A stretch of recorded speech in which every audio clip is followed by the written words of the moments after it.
오늘 우리에게 주신 하나님 말씀 이사야서 42장 13절입니다. 우리 같이 봉독하도록 하겠습니다. 여호와께서 용사같이 나가시며 전사같이 분발하여 외쳐 크게 부르시며 그 대적을 크게 치시리로다. 아멘. 한 아이가 놀이터에서 놀다가 시비가 붙었습니다. 그래가지고 이렇게 하다가 싸움이 됐네요. 그런데 힘도 약하고 싸움도 잘 못해가지고 그냥 얻어 터졌습니다. 그래서 코피를 질질질 흘리고 가는데 가다 보니까 그 동네에서 제일 크고 싸움도 잘하는 친구가 있는 겁니다. 그때 무슨 생각이 들었느냐? 내가 저 친구한테 대신 좀 복수 좀 해달라고 해야겠다 생각이 드는 겁니다. 그러면서 또 드는 생각이 내가 지금 구슬이 많이 있으니 구슬 5개를 주고 꼬셔야겠다라고 생각을 했습니다. 그래서요, 얘기가 잘 돼가지고요, 그 친구한테 구슬 5개를 주고 같이 의기양양하게 가가지고 자기를 때린 그 친구를 또 찾습니다. 자, 또 싸우게 됐습니다. 누가 나가야 됩니까? 한 대 얻어 터져서 코피 질질 흘리던 내가 나가야 됩니까? 아니면 대신 싸워주기로 한 그 덩치 큰 친구가 나가야 됩니까? 너무 좀 치사한가요? 오늘 그런 얘기를 좀 하려고 합니다. 근데 문제는요, 내가 좀 억울하고 힘들고 잘 안 될 때 내 문제를 해결해 줄 그럴 사람이 나에게 있는가에 대한 문제고요. 또 한 가지는 그 사람에게 내가 뭔가를 지불할, 대가로서 지불할 능력이 있는가? 저는 이걸 좀 생각해 보았으면 좋겠습니다. 우리 주변에 나를 대신해서 누군가가 뭔가 해결해 줄 수 있더라도 돈 또는 다른 여러 가지 대가를 온전히 지불하지 못한다면 그렇게 도움을 받을 수가 없거든요.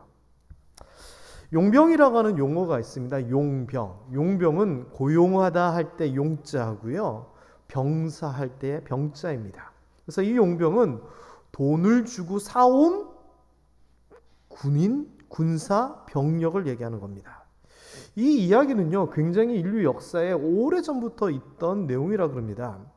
소크라테스의 제자인 크세노폰이라고 하는 사람이 아나바시스라고 하는 기록을 남겼습니다. 그런데 그 안에는요, 당시 참 오래전 얘기죠. 소크라테스 때면은요, 그때의 그리스에 있었던 용병 제도, 돈을 주고 사오는 군사에 대한 이야기가 있었습니다. 이 그리스는요, 도시국가입니다. 우리로 치면은 김천이 한 나라고 구미가 한 나라고 성주가 한 나라고 이런 거였거든요. 그런데 이 도시국가끼리 이리저리 싸우고 하다가 힘이 딸리고 병사 수가 적으면 다른 도시에다가 돈을 주고 병사를 사오는 겁니다. 심지어는 여기 있는 아테네와 여기 있는 스파르타라고 하는 나라가 막 싸우잖아요. 그런데 아테네가 병사가 적어요. 그래서 여기저기에서 돈을 주고 용병들을 사오는데 때로는요, 이 스파르타 사람들을 돈을 주고 사오기도 한다는 겁니다. 그러면 이 스파르타 사람들은 용병이니까 자기 도시를 향해서 싸우게 되는 거죠. 그런 이야기들이 책에 나와 있고 기록에 나와 있습니다. 그리고 이러한 그리스의 용병 제도를 잘 알고 있는 그 옆에 있었던 페르시아는요, 자기네 나라 속에 내전이 생기고 그러면은 그리스의 사람들을 돈을 주고 사와서 전쟁을 치렀다라고 하고요. 이 크세노폰은 이 아나바시스라고 하는 기록을 통해서 2년 동안 자기가 페르시아의 용병으로 가서 살아온 이야기를 기록해 놓은 겁니다. 그리고 우리가 잘 알고 있는 로마 제국도요, 나중에는 나라가 강성해지고 넓어지고 자기네 로마 시민 수들이 적어지니까 결국은 게르만 민족을 용병으로 고용하게 됩니다. 그리고 나중에 로마 멸망의 단초가 되기도 하죠. 그리고 중국도요, 송나라가 나라를 다스림에 있어서 오랑캐들이 자꾸 쳐들어오니까 북쪽에 있는 거진이나 동쪽에 있는 여진에게 돈을 주고 용병으로 그들과 대신 싸우게 했다라고 하는 기록이 나옵니다. 그러니까 이게 큰 나라, 역사, 이 오래된 이런 기록들에 보면 이런 얘기들이 굉장히 많이 나온다는 겁니다. 1960년대에도요, 아프리카가 독립을 하고 난 이후에 각 나라들 사이에 부족 때문에 또는 종교 때문에 분쟁이 많이 생기는데 1960년 콩고 내전을 시작으로 해서요, 용병들이 나타나게 됩니다. 그래서 돈을 받고 아프리카에 가가지고 그들을 가르쳐주고 싸워주고 하는, 그래서 이런 것들이 1970년대 이후에는 국제적으로 문제가 돼서 용병과 관련된 어떤 협약조차도 만들어지게도 됩니다. 여러분, 용병을 왜 쓸까요? 너무나 단순한 내용이지만 간단합니다. 자신들은 약하고 저들은 세기 때문에 와서 나 대신 좀 싸워달라, 이겁니다. 그런데 이 용병을 쓰기 위한 것도 역시 조건이 있는 거죠. 아까 제가 맨 처음에 얘기한 것처럼 친구한테 대신 싸워달라고 하면서 굿을 5개 준 것처럼 그 용병이 생명을 걸고 전쟁을 해주는 만큼의 대가, 그냥 쉽게 얘기하면 돈을 지불해야 되는 겁니다. 여러분, 우리 삶에도 이런 용병 같은 존재가 있으면 얼마나 좋겠습니까? 내가 감당하기 힘든 문제를 어느 정도 대가를 치러서 누군가가 대신해 준다면 참 좋은 것 같습니다.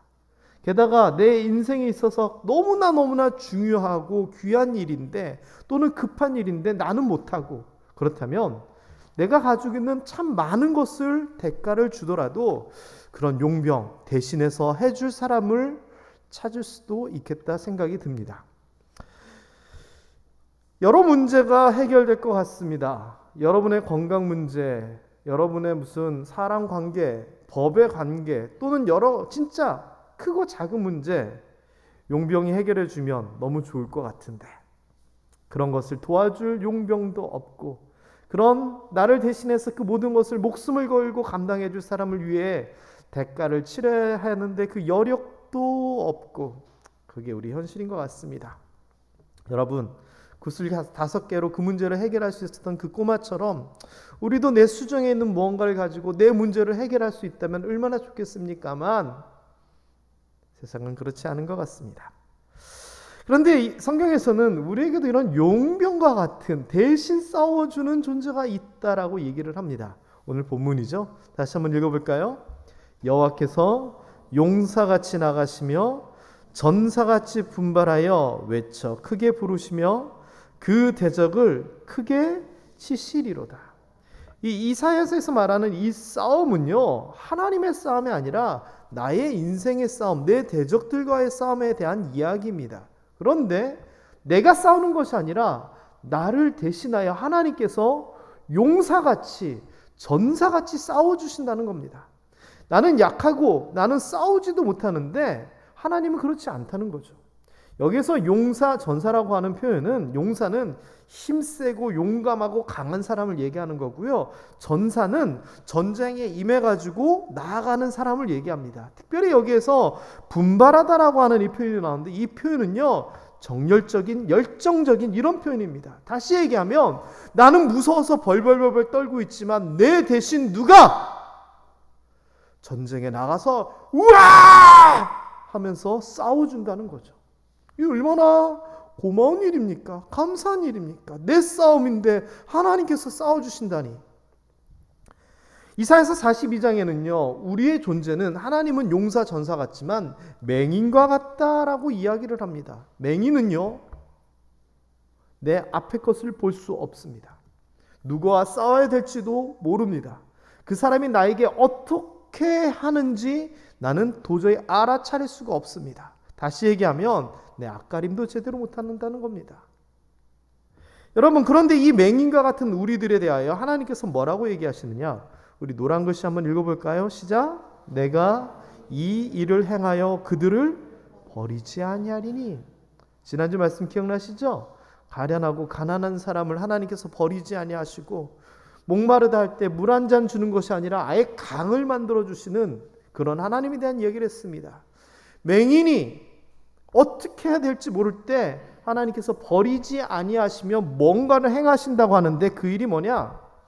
어디로 갈지 모르는 그들의 길을 이끌어 주시고 그냥 길이 아니라 지름길로 인도하여 주시며 더 중요한 것은 암흑이, 맹인이기 때문에 앞이 안 보여서 깜깜할 때 그것을 광명으로 바꿔주신다는, 눈을 뜨게 해주시며 굽고 잘못되고 묶이고 막힌 부분을 풀고 해결해 주신다는 겁니다. 왜? 우리를 버리시지 아니하는 하나님이기 때문에.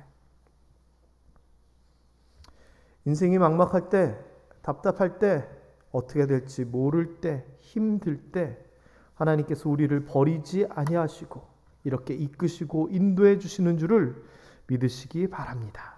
이게 하나님이십니다. 그런데 이 하나님이 어떤 방식을 취하느냐? 바로 이런 방식으로 취한다는 겁니다.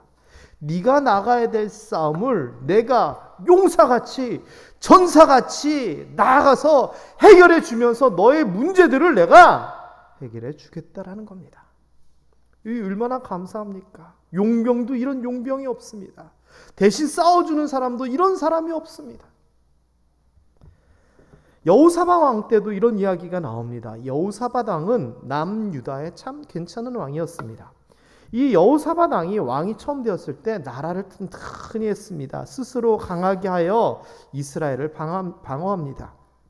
군대 주둔시키고 영문을 두고, 그러니까 군 부대를 위한 이런 기지를 얘기하는 거죠. 그러면서 성경 이어지는 부분에 보면은 무려 전쟁에 나와서 용감하게 싸울 숫자가 116만 명이나 된다라고 얘기합니다. 굉장한 숫자고 강성한 힘입니다. 그런데 이 여호사밧 왕이 여기에서만 그친 것이 아니라 맨날 싸우고 치고받고 하던 같은 민족인 북이스라엘하고도 관계를 잘 만듭니다. 그런데 그게 문제였습니다.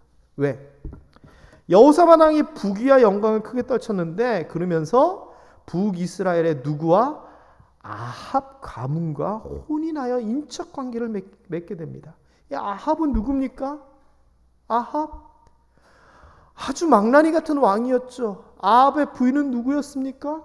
정말 독한 여자였지 않습니까? 그런데 그 아합의 딸을 자기의 부인으로 맞이합니다. 장인으로 삼게 된 거죠. 그러면서요, 하나님과의 관계가 흔들립니다.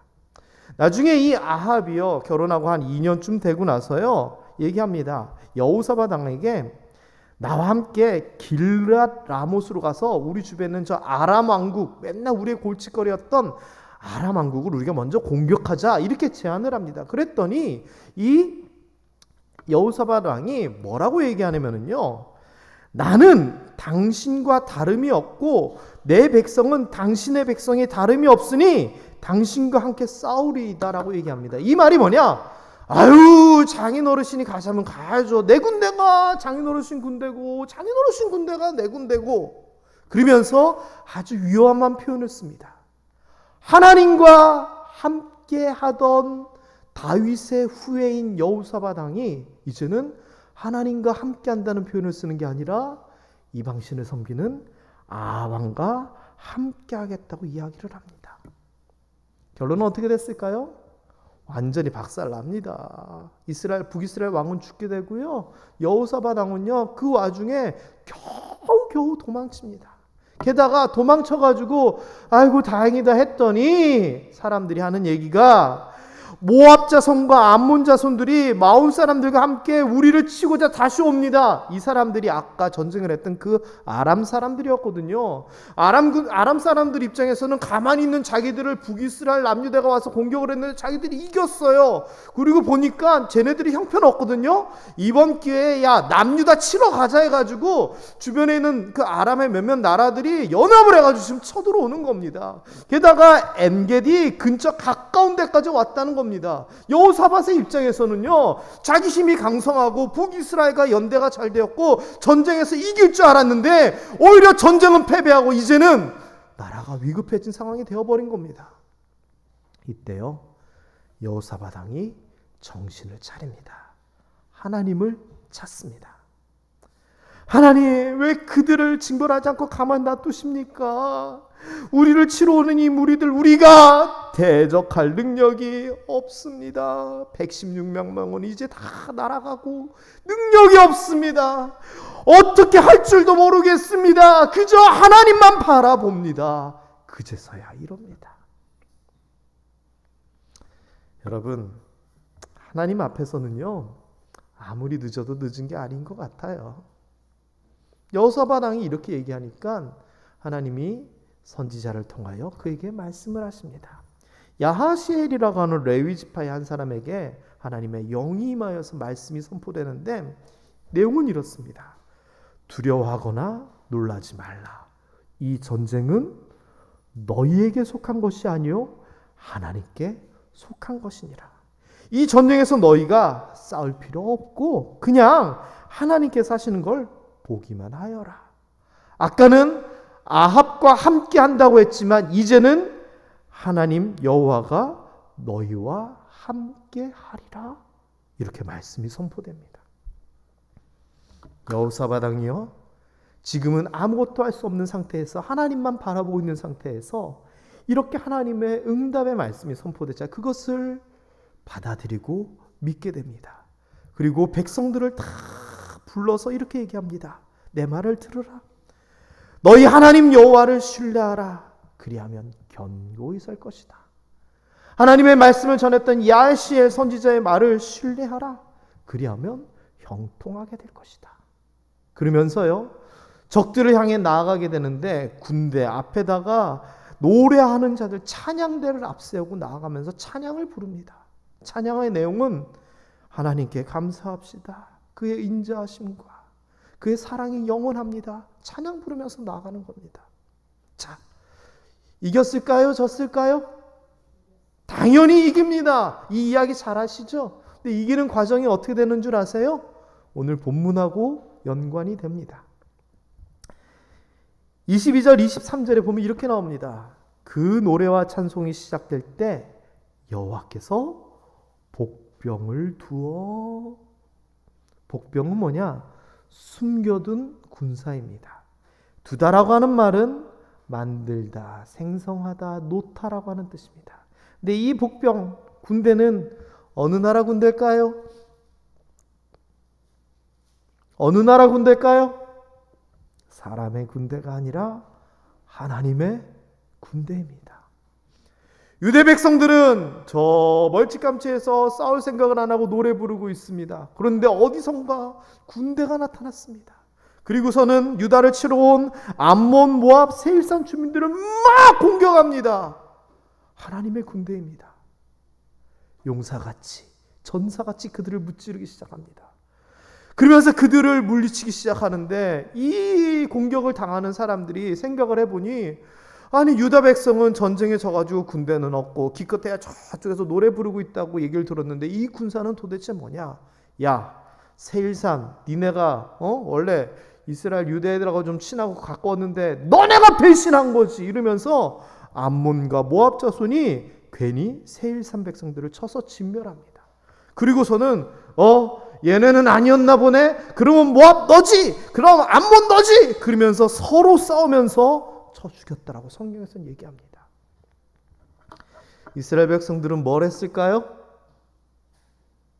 하나님께서 뭘 하시는지, 어떻게 구원하시는지 보라 한 대로 구경했습니다. 여러분, 저는요, 하나님의 군대, 이 복병이 너무나 은혜롭다 생각합니다. 하나님의 방법으로 하나님의 군대가 우리를 돕는다.